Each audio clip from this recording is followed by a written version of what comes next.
tu vas commencer. Seigneur, je te prie pour cette journée. Merci parce que tu nous gardes. Je te prie pour la parole de Dieu. Fais qu'on puisse bien retenir et qu'on puisse bien méditer.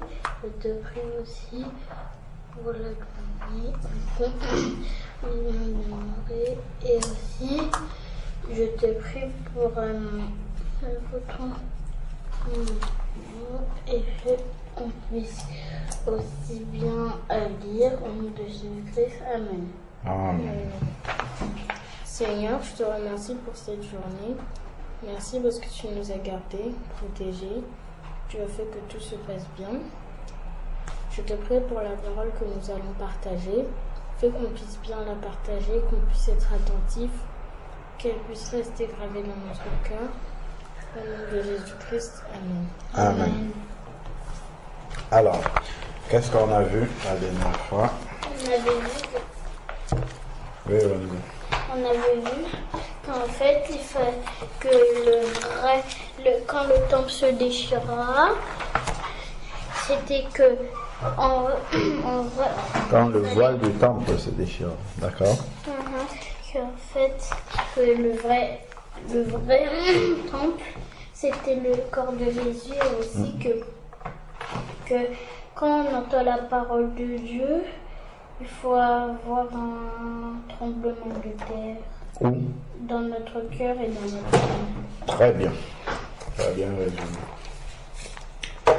Alors, donc, et est-ce que vous avez eu des tremblements de terre cette semaine dans votre cœur à cause de la parole de Dieu?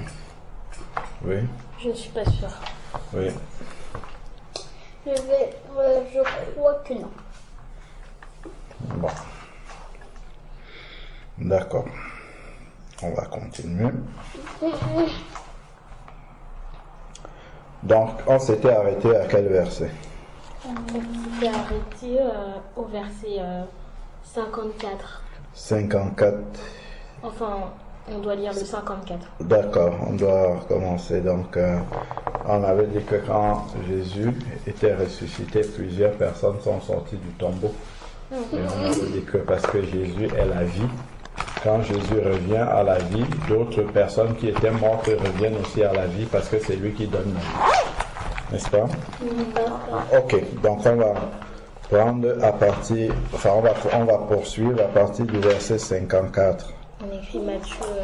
Oui, Matthieu 27, donc vous écrivez la date, puis Matthieu 27, à partir du verset 54, et puis on va voir où on va s'arrêter. Donc,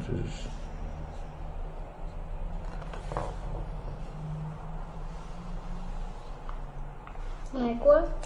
voilà, Matthieu 27. Matthieu 27, à partir du verset 54. 27, 2.54, on va voir où on va s'arrêter. Quand vous êtes prêts, vous me dites. Ok. C'est bon? Ok. Donc, qui lisait la dernière fois? C'était toi? Ok, ben Raphaël, on continue. Donc tu prends à partir de 54, tu t'arrêtes à chaque verset. Oui, Mathieu. Ah, ok. 27. À partir du verset 54. 27, 54. Le centenier et ceux qui étaient avec lui pour regarder Jésus, ayant vu le tremblement de terre et ce qui venait d'arriver, furent saisis d'une grande frayeur et dirent: assurément, cet homme était le Fils de Dieu. Amen. Amen. Alors, c'est quoi un centenier? Oui? C'est quelqu'un qui a 100 ans. Alors non. C'est pas centenaire. Ah oui. C'est le centenaire qui a 100 ans. Oui? C'est un type de rocher, je crois. Attends, relis bien la phrase. Hein. Le rocher parle? Non. Oui, il faut lire. Oui. Ah, C'était un soldat. C'est ça. C'était le chef. Voilà, très bien. Donc, le centenier, c'est un chef de 100 soldats. D'accord? Il a 100 soldats sous ses ordres. C'est pour ça qu'on dit le centenier. Ok? Ok. Donc, le centenier et ceux qui étaient avec lui pour garder Jésus. Donc, c'est ceux qui l'ont amené à la crucifixion. Ok? Donc, et ceux qui étaient avec lui pour garder Jésus, voyant le tremblement de terre.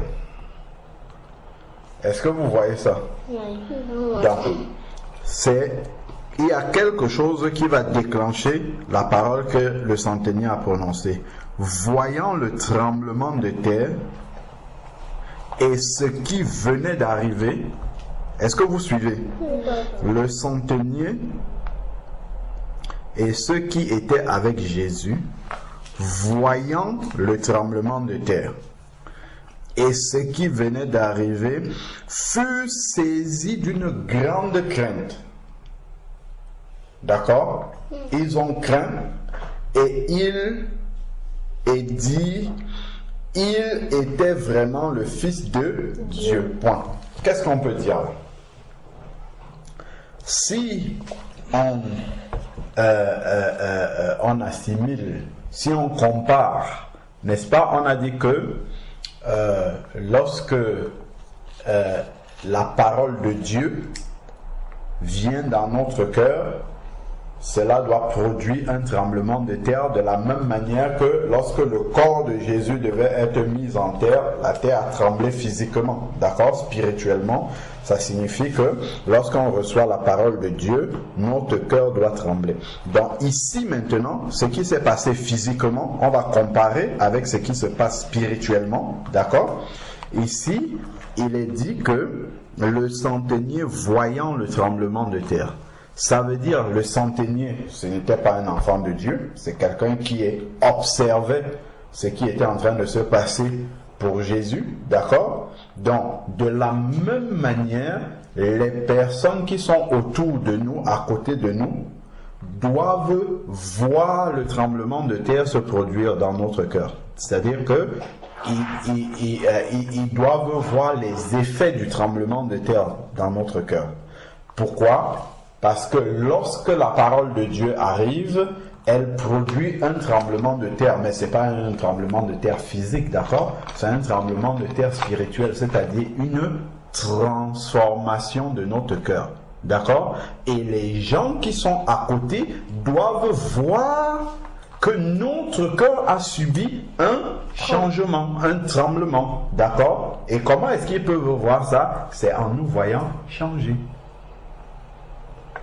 Si avant, quand on envoyait Wendy, elle froissait son visage, elle était fâchée, elle vociférait. Maintenant, quand on l'envoie, elle va en souriant. Ah maman, qu'est-ce que tu veux que je fasse encore? Ah voilà, d'accord. Elle revient en souriant. Ah, je peux aussi faire ça. Elle propose même des choses à faire. Là, on va dire, ah, il s'est produit un tremblement de terre dans le cœur de Wendy. Maintenant, c'est nous, maman, moi, Raphaëla, qui allons être à la place du centenier. D'accord? Nous, on va être à la place du centenier et c'est toi, on va voir le tremblement de terre par le changement qui va arriver dans ton attitude. Ok? Donc, si quelqu'un a vraiment reçu la parole de Dieu et que cela a produit un tremblement de terre dans son cœur, on doit voir qu'il a changé. Donc, le centenier voyant, d'accord, voyant, il a vu quelque chose. Donc, les gens doivent voir le changement. Ils doivent voir les effets de la parole de Dieu que nous avons reçue dans notre cœur. Dans notre cœur. Très bien. Les gens doivent le voir. Donc, et qu'est-ce qui s'est passé? Donc, il a vu le tremblement de terre et ce qui venait d'arriver. Donc, les roches se fondre, ainsi de suite, ce qui venait d'arriver. D'accord? Donc, quand les gens voient comment est-ce que ce que la parole de Dieu a produit dans notre cœur, comme tremblement, comme changement, comme éboulement, parce que ce qui était dans nos vies avant vont tomber. C'est ce qu'on a dit, hein. Quand il y a un tremblement de terre, les maisons tombent, tout ce qui était sur la terre se casse, ainsi de suite. Ça, c'est l'image de notre ancienne vie qui est en train d'être détruite. L'image du mauvais comportement, le mauvais caractère, les mauvaises attitudes, les mauvaises paroles, tout ce qui était mauvais en nous, qui ne glorifiait pas Dieu, les choses du monde qu'on aimait, ainsi de suite. Tout ça, ça tombe. On n'aime plus ces choses-là. Ça, quand les gens y voient ça, c'est le tremblement de terre qu'ils sont en train de voir. D'accord? Dans notre vie. Et après, qu'est-ce qui va se passer? Qu'est-ce que le centenier va dire? Assurément, cet homme... fut saisi d'une grande crainte. Donc, quand les gens vont voir que tu as changé totalement comme ça, les gens vont avoir peur. Ils vont dire, mais comment Wendy peut changer comme ça? Comment Raphaëlla peut avoir changé comme ça? Qu'est-ce qui s'est passé? Qu'est-ce qui lui arrive? Les gens vont avoir peur. C'est pour ça que parfois, quand quelqu'un il se convertit réellement à Jésus-Christ, il change totalement de vie, les gens ils ont peur. Autour, ses amis ils ont peur, c'est pour ça que ses amis vont l'abandonner. C'est une manière d'avoir peur. Ses amis vont l'abandonner, ils ne vont plus aller avec lui. Parce que tu ne fais pas la même chose que quand ils vont te dire, allons, je sais pas, le camarade qui est là-bas, on va aller le taquiner, on va aller lui faire un croche-pied, on va aller lui faire, tu vas dire, non, moi je fais pas des trucs comme ça, je vous dis, ce n'est pas bien, ça ne fait pas aussi. Et on va dire, on le faisait avant, pourquoi tu ne fais plus? Tu vois? Et donc, ils vont t'abandonner, c'est une manière d'avoir peur. Ok? Même ta famille. Certains vont vraiment dire, lui, il passe son temps, il parle seulement de Dieu. Pourquoi il parle seulement de Dieu? Mais c'est tout pour lui, c'est Dieu, ainsi de suite. C'est une manière d'avoir peur. Ok? Lui, on sait qu'on peut plus lui parler de telle chose. Il va dire que c'est pas bien, ainsi de suite. Ça, c'est une manière d'avoir peur. C'est ça. Il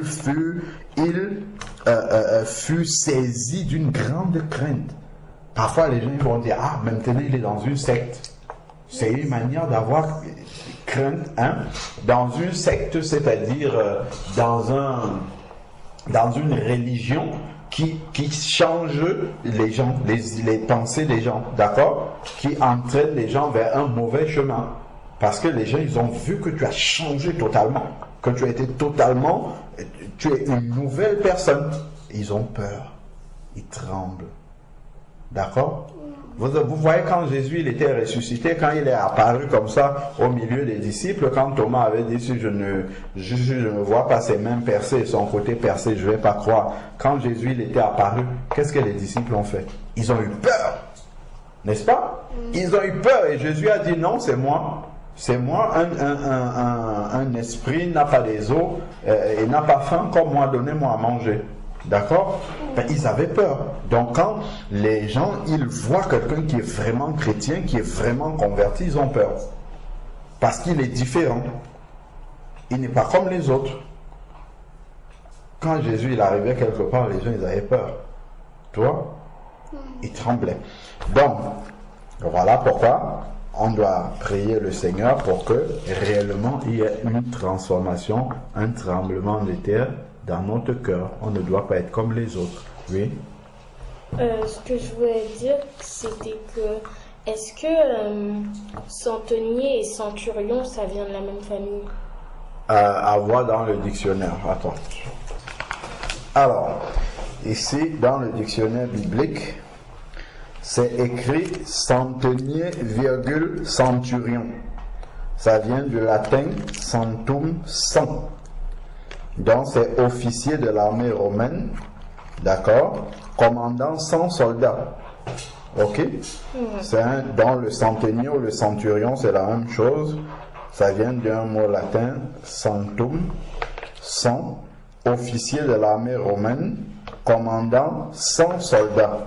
Ou plus tard, à peu près ce nombre. D'accord? Voilà. C'est ça. Dans le Nouveau Testament, on mentionne deux noms centeniers, comme Corneille, en garnison à Césarée. Voilà, ok. Bon, dans centenier et centurion, c'est la même chose. Et c'est un officier qui commande 100 soldats, comme on avait dit précédemment. Ok? Donc, on a dit il y a eu ils ont été saisis de crainte, le centenier et avec les soldats qui étaient avec lui. Ok?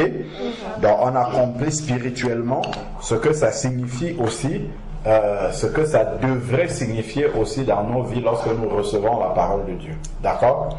Les gens, ça doit produire la crainte autour de nous parce qu'ils voient que nous sommes différents. Nous ne faisons pas comme eux.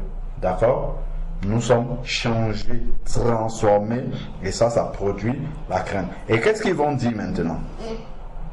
Et ils dirent. Donc forcément, les gens, ils vont parler. Quand ils vont nous voir transformés, ils vont parler, ils vont dire des choses. Et qu'est-ce qu'ils disent? Il était vraiment le Fils de Dieu. Est-ce que ce sont des chrétiens? Non. Dans les païens eux-mêmes, en nous voyant, doivent constater la différence. Et dire que, celui-ci, comme il nous dit souvent qu'il croit en Dieu, il croit vraiment en Dieu. Parce qu'il voit que nous ne faisons pas la même chose qu'eux.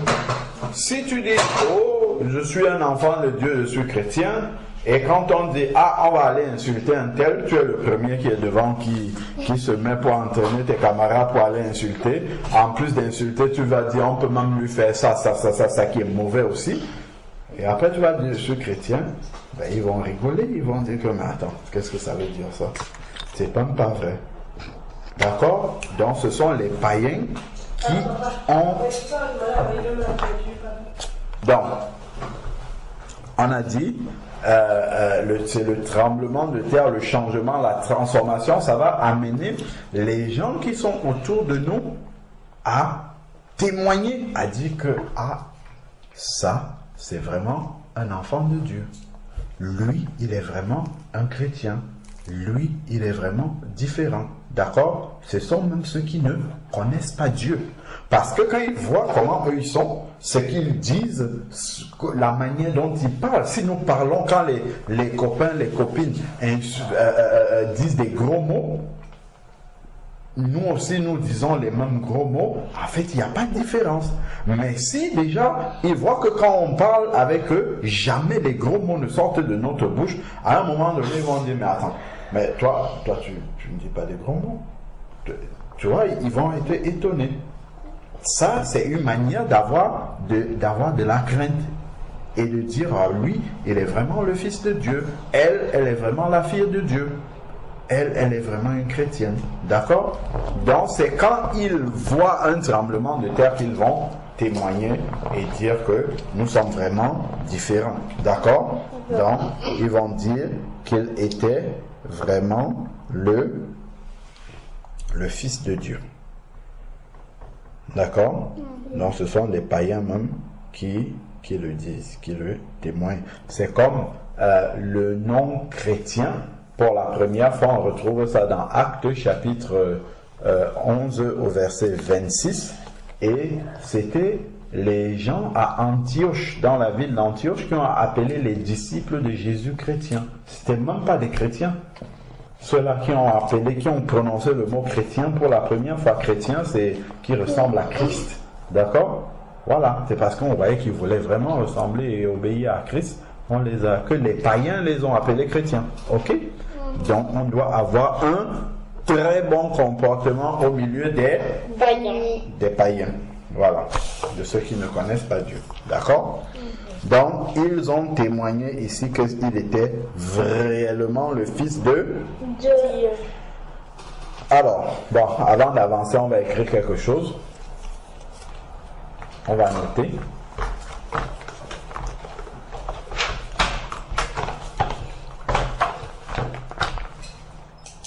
Il faut souligner Matthieu là. Matthieu 27.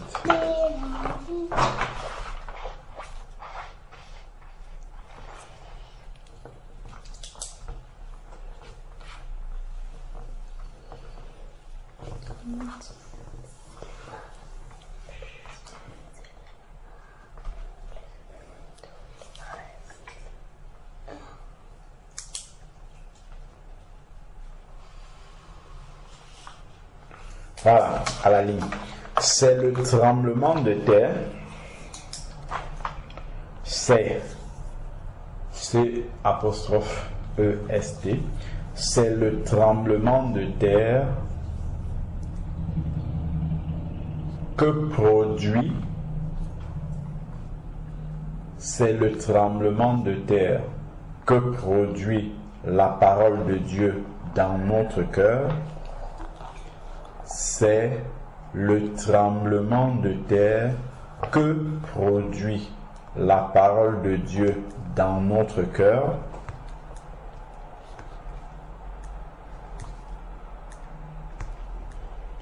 C'est la parole de Dieu.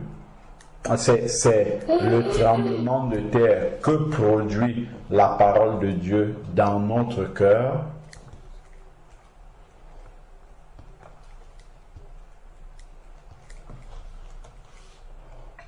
C'est le tremblement de terre que produit la parole de Dieu dans notre cœur et la transformation qui s'ensuit. La transformation qui s'ensuit. S'ensuit, c'est S''E''N et puis suit. S-U-I-T. Et la S-U-I-T. Donc, c'est le tremblement de terre que produit la parole de Dieu dans notre cœur et la transformation qui s'ensuit, c'est la transformation de notre vie, hein, et la transformation qui s'ensuit, et la transformation qui s'ensuit, c'est dans le tremblement de terre et la transformation qui s'ensuit, qui conduit ceux qui nous connaissent,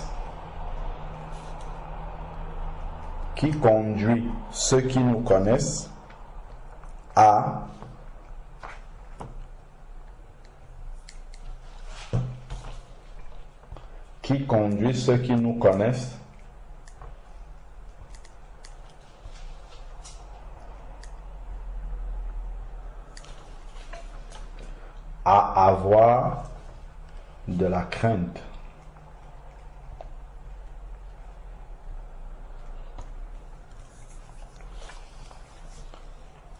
Même si on nous insulte, c'est une manifestation de la crainte. Hein? C'est vrai. Et si aussi on nous tape? Même s'ils nous tapent, c'est une manifestation de la crainte aussi. Ok?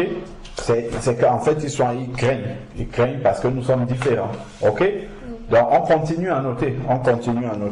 Donc, qui amène ceux qui, qu'est-ce qu'on a dit? Qui amène ceux qui nous connaissent à avoir la crainte. À avoir de la crainte. Voilà. À avoir de la crainte et à témoigner que nous sommes des enfants de Dieu. À avoir de la crainte et à témoigner que nous sommes des enfants de Dieu. Comme le centenier l'a fait pour Jésus. Et vous mettez entre parenthèses V54, oui. Comme à témoigner que nous sommes les enfants de Dieu. Dieu avec grand D. À témoigner que nous sommes les enfants de Dieu. Dieu avec grand D. Comme le centenier l'a fait pour Jésus. Centenier, c'est écrit dans le verset 54. Comme le centenier l'a fait pour Jésus, entre parenthèses V54.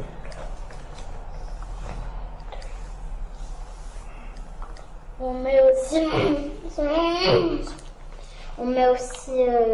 grand S, C pour centenier, ou on met un petit C? Comme c'est écrit dans la Bible, c'est avec un petit C. Ok. Donc le centenier, comme le centenier l'a fait pour Jésus-Christ, c'est ça qu'on a dit? Pour Jésus.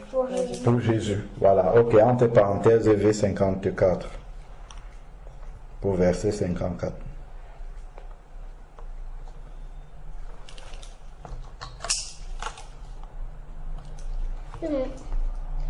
Et V54. C'est bon? Il faut souligner. On n'a pas fini. Il ne faut pas fermer le cahier. Il faut souligner. On souligne les versets, on avait dit. On peut pas intégrer 54. Alors, on poursuit au verset 55. On attend. C'est bon? V55, verset 55. Raphaël, tu poursuis la lecture. Oui, tu voulais dire quelque chose? Je voulais dire. Vas-y, lis alors. Tu lis lentement et puis tu t'arrêtes à la fin du verset. Il y avait là plusieurs femmes qui regardaient de loin, qui avaient accompagné Jésus depuis la Galilée pour le servir. D'accord, ok. Donc, pendant que Jésus était là sur la croix et qu'il était mort, il y avait là plusieurs femmes qui regardaient de loin. D'accord? Les femmes ne le regardaient pas à côté, mais elles regardaient de loin. Donc, parfois, si nous sommes des enfants de Dieu et que nous sommes en train d'être... Bon, Jésus, lui, il a été crucifié. Donc, si nous sommes en train de souffrir pour le nom de Jésus, des gens qui étaient avec nous peuvent regarder ça de loin. Ils ne vont pas venir nous assister. Parce que s'ils viennent nous assister, ils peuvent aussi être persécutés. D'accord? D'accord? Et donc, ils peuvent avoir peur de ça. Donc, par exemple, si tu as une amie qui est chrétienne aussi, ok? Et que vous avez, par exemple, vous êtes dans un groupe et que vous êtes deux chrétiennes, ok? Et que dans le groupe, la plupart ils sont païens, ils veulent faire quelque chose qui est mauvais. Et toi tu dis, non, on va leur dire que Dieu n'est pas d'accord avec ça, ok? Et quand tu vas aller dire ça, comme l'autre copine, elle ne veut pas que on l'exclue du groupe et qu'elle ne soit plus, et qu'on ne joue plus avec elle, elle va se taire, elle va te laisser. Quand toi tu vas dire ça, elle va faire comme si elle n'est pas chrétienne ou bien comme si elle ne va rien dire. Ok? Comme ça, elle va continuer à marcher avec les copines qui font les bêtises. Ok? Ça, c'est qu'elle te regarde de loin. Elle te regarde de loin quand tu es en train de te faire lapider ou... Voilà. D'accord? Parce que bon, t'abandonner, c'est une persécution, d'accord? Quand tu es en train de te faire persécuter, elle va pas dire, oh ben non, pourquoi vous faites ça, ou bien elle va pas venir te soutenir, elle va se taire, ok? Donc ça peut nous arriver aussi. Dans les femmes, elles regardaient de loin, pourquoi? Parce qu'elles avaient peur. C'est ça. Donc celui qui a peur de souffrir pour le nom de Jésus, il va voir quelqu'un qui est en train de souffrir pour le nom de Jésus de loin. Il ne va pas avoir ça de près. Ok? Donc, il ne faut pas qu'on soit surpris que des gens qui nous connaissent, qui étaient avec nous, quand il va s'agir du nom de Jésus, ils vont voir ça de loin. Un peu. Il ne faut pas regarder quand il s'agit du nom de Jésus, il ne faut pas regarder de loin. Il faut être là de près. Ok? De près, pas de loin. D'abord, d'accord? Parce que Jésus, il n'est pas mort à la croix pour nous de loin. Il est venu de près, c'est sur la terre qu'il est mort à la croix pour nous. Il n'est pas resté au ciel là-bas, il a dit, bon ok, voilà, les choses vont se... Non, il est descendu, il est venu, il est mort de près pour nous. Ok? Donc ne regardons pas Jésus de loin, sa parole de loin, souffrir pour sa parole de loin. Non, c'est là, de près. Ok? Ok, donc continuons. Je peux lire, s'il te plaît? Je ne vais pas finir encore, je continue toujours. Celle-là même qui avait accompagné Jésus depuis la Galilée. Donc c'est vraiment celle qui était avec lui. Elle le regarde, mais de... Attention. On peut avoir des amis, mais qui ont peur. D'accord? Ils ont peur quand il s'agit de porter le nom de Jésus. Ok? Voilà. Alors, donc par exemple, dans notre classe, la maîtresse ou le maître est en train de dire quelque chose qui est contre Jésus ou contre la parole de Dieu, ou quelque chose que la parole de Dieu ne veut pas. Et puis, il y a un chrétien dans la classe qui dit, ah, mais non, monsieur, la Bible ne dit pas ça et tout. Et toi, tu es là, tu ne dis rien, tu te tais. Tu as peur, alors que à ce moment-là, il faut parler et dire, mais oui, monsieur, ce qu'elle est en train de dire, ou ce qu'il est en train de dire, c'est la vérité. La Bible ne dit pas ça. Mais tu vas te taire comme si tu ne savais pas. C'est une manière d'avoir peur et de regarder de loin comme ces femmes-là. D'accord? Il ne faut pas regarder de loin. Au contraire, d'ailleurs, c'est même nous qui devons être les premiers à interpeller le professeur ou quelqu'un qui est en train de dire quelque chose sur Jésus ou sur la parole de Dieu qui n'est pas bien. D'accord? C'est nous qui, si maintenant nous ne sommes pas les premiers et que c'est quelqu'un d'autre qui est en train de parler, nous devons le soutenir. Par exemple, nous sommes dans le métro, écoutons, nous sommes dans le métro, quelqu'un en train d'évangéliser, donnez vos vies à Jésus, ainsi de suite. Les gens sont en train de se moquer de lui, d'insulter. Nous, on va regarder, on va se taire, on va faire comme si on n'est pas chrétien. Parce qu'on a honte, parce qu'on a peur. Au contraire, on doit se lever et dire, mon frère, tu as raison. C'est la vérité. Non, Wendy, doucement, on n'est pas en train de blaguer. C'est pas un coup de rigolade. On est en train de parler sérieusement. Non, c'est pas risible. Donc, au lieu de se lever, de l'encourager, de dire, mon frère, c'est bien, c'est la vérité, et même continuer à parler, dire, oui, lui, il a raison, c'est la vérité, Jésus va revenir, ainsi de suite. Nous, on va se taire, on va faire comme si on n'est pas chrétien. On va regarder à gauche, à droite. Ah, si le métro peut vite arriver, je vais vite sortir d'ici, parce qu'on peut aussi croire que je suis chrétien. Ah, qu'est-ce qu'il est même en train de faire comme ça? Ah ben oui. C'est comme ça. Parfois, dans le métro, quand on est en train de distribuer les traités d'évangélisation, je me rappelle une fois, j'ai distribué le traité d'évangélisation, il y avait un monsieur, il m'a dit qu'il était chrétien, il me dit que oui, les traités d'évangélisation que vous donnez, vous allez transmettre le coronavirus aux gens dessus, ce que vous faites c'est mal. Je dis, mais attends, toi, les gens, tu préfères qu'ils meurent de coronavirus ou bien qu'ils meurent pour aller en enfer s'ils n'ont pas la parole de Dieu? Il commence à me parler. Quand il me voyait faire ça, au lieu d'encourager, il se tait, au contraire, il vient même me décourager. Ça, ce sont les gens qui regardent de loin. Il ne faut pas regarder de loin, il faut être de près. Voilà. Alors qu'elle avait accompagné Jésus jusqu'à la Galilée pour le servir. D'accord? Bon, après maintenant le verset 56, Raphaëlla, tu peux dire. Bon, c'est quelques personnes. Parmi elles étaient Marie de Magdala, Marie mère de Jacques et de Joseph, et la mère des fils de Zébédée. Le soir étant venu. Donc, les hommes, ils avaient peur de ce qui était en train de se passer. Ok? Donc, ça. Voilà. Ok. Donc, on va. On va s'arrêter là. C'est bon? Ok. Donc, on a compris la leçon d'aujourd'hui, c'est qu'il ne faut pas avoir. Il ne faut pas regarder de loin. Et pas avoir peur. Voilà, il ne faut pas regarder de loin. Et ça rejoint n'ayons pas de témoignage à rendre à notre Seigneur.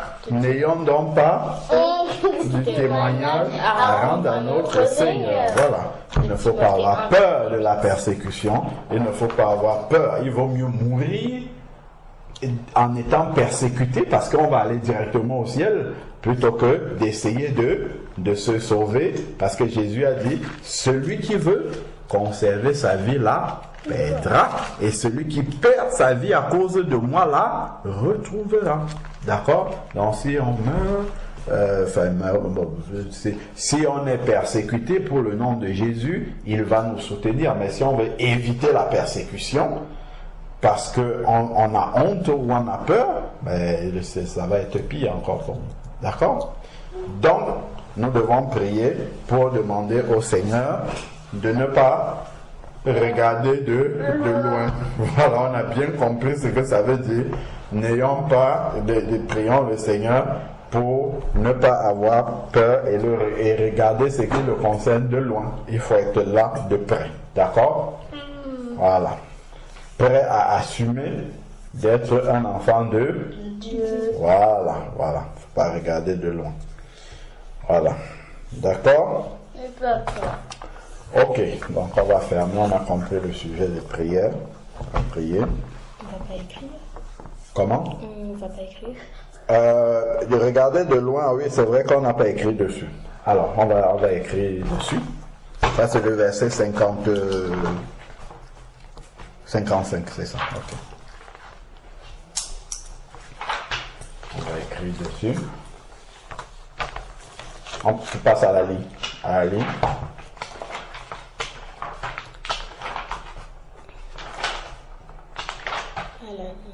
Voilà, à la ligne.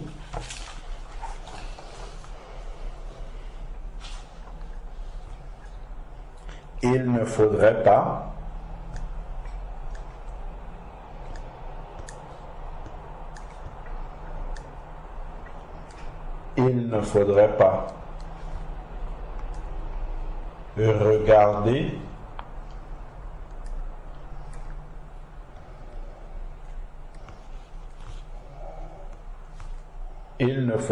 regarder la crucifixion de Jésus de loin. Crucifixion de Jésus de loin.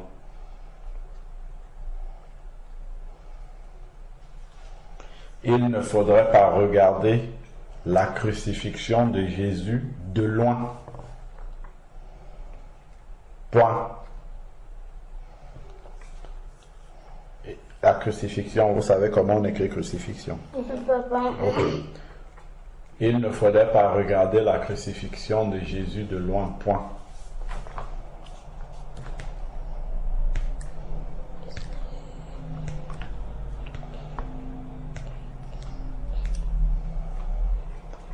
Comme, enfin, c'est même pas, bon, c'est virgule autant pour moi. Comme les femmes qui l'avaient accompagné l'ont fait. Point. Comme les femmes qui l'ont accompagné l'ont fait par peur. Point. Comme les femmes qui l'ont accompagné l'ont fait par peur. Point.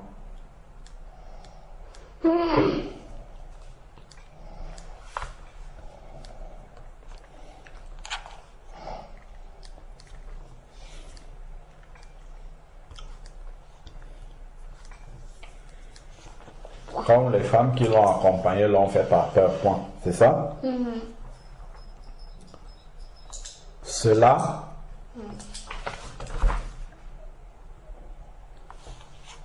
est une image de la persécution. Cela est une image de la persécution que nous sommes appelés à subir. Cela est une image de la persécution que nous sommes amenés à subir pour le nom de Jésus. C'est vraiment. Cela est une image. Là, je parle de la crucifixion de Jésus. Cela est une image de la persécution que nous devons subir pour le nom de Jésus. Point.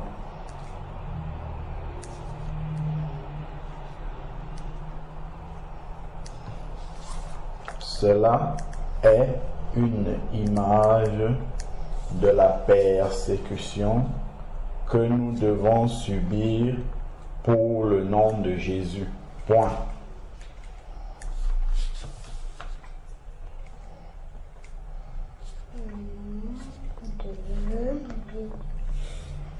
Je les mets avec petit J.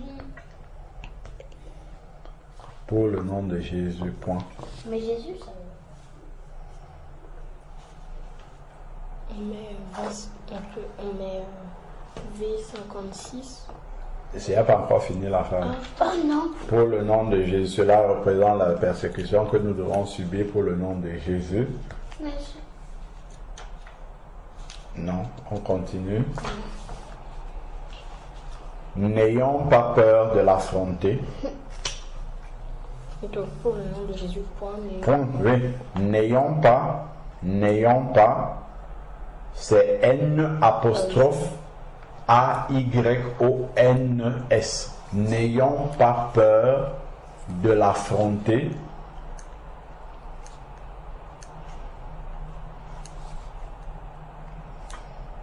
En la regardant de loin. N'ayons pas peur de l'affronter. En la regardant de loin. En fuyant la persécution, c'est ça, regarder de loin. Quand on sent qu'on va être persécuté, si on parle de Jésus, on va être insulté, les gens vont mal nous regarder, on a peur, on se tait, on ne dit rien. Oui. Donc, par exemple, on est au milieu des camarades, on a peur de dire que Jésus n'aime pas ça. On a peur, ça c'est la peur, ça. Ça c'est regarder Jésus de loin. Voilà. On a peur qu'on sache qu'on est chrétien. Et regarder Jésus de loin. Ok, donc entre parenthèses V 55. V 55. Donc, le premier là où, au début là, vous aviez mis Matthieu 54, ou bien A 56. C'est ça qu'on a vu aujourd'hui. 54 à 56 ou 54-56. Il faut rallonger le trait ici, jusqu'à là. On ne met pas aussi les points du témoignage? Non, c'est bon. Voilà, c'est ici. Très bien.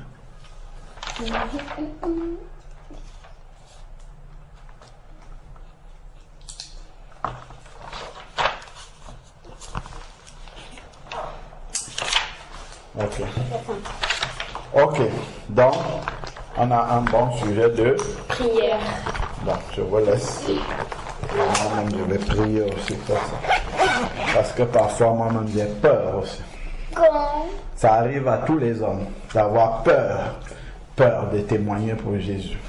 Mais toi, tu témoignes tout le temps. Oui, je témoigne tout le temps, mais je devrais témoigner plus que ça encore. Oui. Tu parles tout le temps de Jésus aux gens. Ouais, je devrais parler encore plus que ça. Je ne parle pas suffisamment encore. Il faut que ça soit plus que ça. Ok? Bon, on va prier. Éternel Père, nous voulons encore te rendre grâce pour la richesse de ta parole. Merci pour ce rappel encore que tu nous donnes au travers de ta parole. Seigneur, en nous rappelant que c'est le tremblement de terre, la transformation que produit ta parole dans nos vies, qui doivent amener la crainte dans le cœur des hommes lorsqu'ils sont à notre contact. Car, Seigneur Dieu, tu nous as ôtés du monde, Seigneur Père, et nous sommes censés être totalement différents dans notre manière de vivre, dans notre manière de parler, dans notre manière, Seigneur Père éternel, dans l'assurance, Seigneur Père, que nous pouvons avoir devant des circonstances difficiles. Papa, tu nous montres que c'est toute cette transformation-là, le renoncement au péché, Seigneur Père éternel, le renoncement à ce qui n'est pas bien devant tes yeux, c'est cela qui amènera la crainte dans le cœur des hommes qui nous entourent, des femmes qui nous entourent, des proches qui nous entourent, et qui les conduira à témoigner que nous sommes véritablement des enfants de Dieu. Père, viens encore par ton Saint-Esprit nous transformer encore davantage pour que nous puissions te ressembler véritablement et être différents, Seigneur Père éternel, de ceux-là qui ne te connaissent pas. Papa, nous te prions encore pour te demander pardon pour toutes les fois où nous n'avons pas assumé d'être tes enfants, Seigneur Père éternel, où nous avons fui, nous t'avons regardé de loin lorsqu'il a fallu être persécuté pour ton nom, lorsqu'il a fallu, Seigneur Dieu Tout-Puissant, assumer d'être tes enfants. Pardonne-nous, Seigneur Dieu, viens nous soutenir, aide-nous encore, Seigneur Père éternel, à ne pas regarder de loin, Seigneur Père éternel, la crucifixion qui arrive, mais d'accepter de la porter, Seigneur Dieu Tout-Puissant, pour te rendre des témoignages, Père, nous t'en supplions au nom de Jésus-Christ. Merci encore pour ce moment de partage de ta parole. que tu nous as accordée, Seigneur Père. Donne-nous de pouvoir la vivre par ta grâce au nom de Jésus-Christ. Amen. Amen.